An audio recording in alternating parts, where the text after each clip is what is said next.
तो चलिए बच्चों, अब नेताजी का चश्मा पाठ का हमने सारांश कर लिया है। अब देखते हैं सारांश के आधार पर क्या हम इन प्रश्नों के उत्तर खोज पाते हैं। जिसे आसानी से पाठ समझ में आ गया होगा वो बड़ी आसानी से इन सभी प्रश्नों के उत्तर जो है वो लिख सकता है।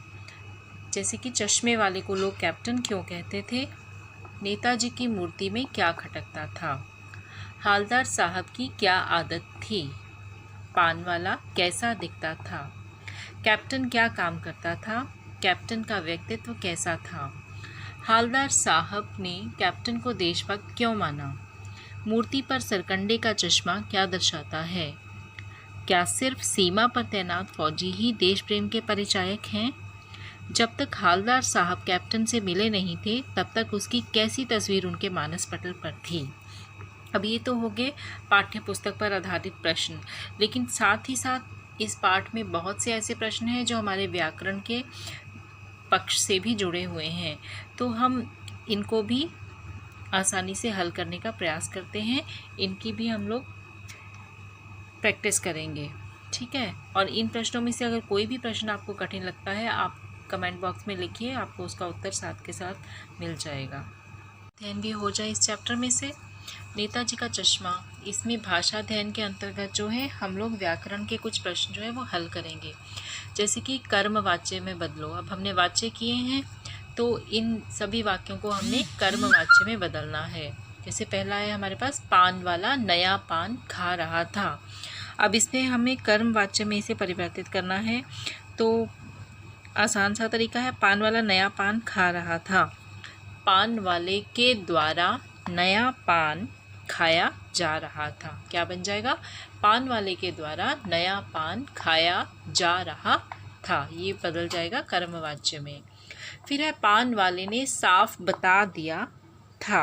अब ये भी उसी तरीके से बनेगा, पान वाले ने साफ बता दिया था, पान वाले के द्वारा साफ बता दिया गया था। ड्राइवर ने ज़ोर से ब्रेक मारे, ड्राइवर के द्वारा ज़ोर से ब्रेक मारे गए, ठीक है। अब है, नेताजी ने देश के लिए अपना सब कुछ त्याग दिया। अब इसको भी हम इसी तरीके से परिवर्तित करेंगे, नेताजी के द्वारा देश के लिए अपना सब कुछ त्याग दिया गया। यहाँ पर कर्म प्रधान होता है कर्मवाच्य में, इसलिए हमने कर्म को ही हाईलाइट करना होता है, ठीक है। हालदार साहब ने कैप्टन की देशभक्ति का सम्मान किया। अब यहाँ पर क्या बन जाएगा, हालदार साहब के द्वारा कैप्टन की देशभक्ति का सम्मान किया गया। तो इन वाक्यों को हमने बदल दिया कर्मवाच्य में। किस में बदला, कर्मवाच्य में। अब देखिए कि इन वाक्यों को, इसे भाववाच्य में इन वाक्यों को हम किस प्रकार से परिवर्तित करेंगे। भाववाच्य में भाव जो है वो प्रधान होता है, ठीक है। तो भाववाच्य वाक्य बनाते समय हमें भाव का ध्यान जो है वो मूल रूप से रखना होता है, और इसमें कहीं ना कहीं नकारात्मकता जो है वो भी दर्शाई जाती है। कुछ वाक्य इस तरीके से होते हैं जिसमें नकारात्मक वाक्य जो है उनका भी समावेश हो जाता है। चलिए पहला देखते हैं, अब चलते हैं। तो ये बदल जाएगा, अब चला जाए।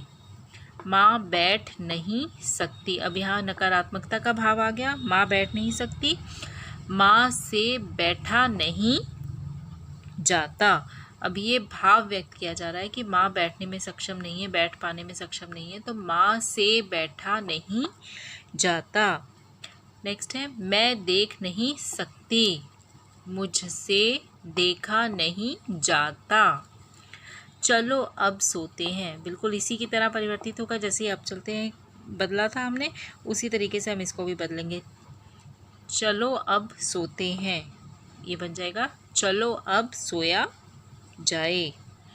फिर है, माँ रो भी नहीं सकती, माँ से रोया भी नहीं जाता। तो ये भाषा अध्ययन है इस चैप्टर में से। ये कुछ एक वाक्य हैं जिन्हें हमने कर्मवाच्य में बदला और भाववाच्य में बदला।